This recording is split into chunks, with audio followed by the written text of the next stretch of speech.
From next year, Greater Manchester is taking back control of its buses. Mayor Andy Burnham has announced that the service will be nationalised, run by Transport for Greater Manchester, in the interests of public transport users and not in the interests of making a profit for the 30 bus operators that cover Greater Manchester now, running 830 different services with 150 different ticket types. Instead, there will be a flat rate, £2 for adults, £1 for kids, and an enter tickets costing £4 or more.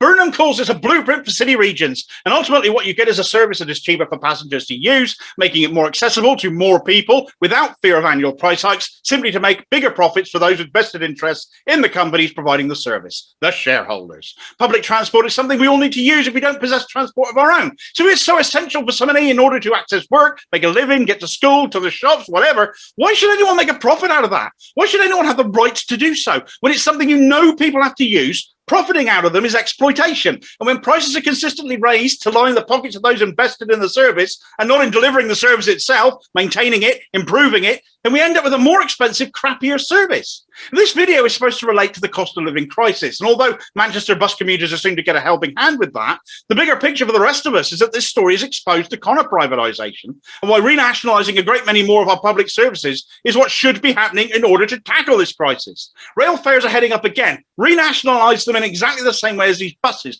but it doesn't just stop at transport. Our energy infrastructure, electricity, gas, oil, we're reliant on them for heat and light to power our homes and businesses, and we're screwed by private companies with all their different tariffs, just as the buses in Manchester offer over 100 different tickets. We need warmth, we need power, we're being exploited over what we pay for them, or to make rich people richer as the services get worse. And now our bills are so high, it's impoverishing millions despite the billions and billions in profits these companies are posting. Renationalisation puts the services back in our interest, in our hands and not theirs. So anybody not calling for it is frankly not serving our interests. And sadly, that's every single one of the mainstream political parties. Now, Burnham is Labour, but he's bucking the trend. It's no wonder Starmer, who lied about public ownership and renationalisation to get elected, is so afraid of him, and when he should be afraid of us too.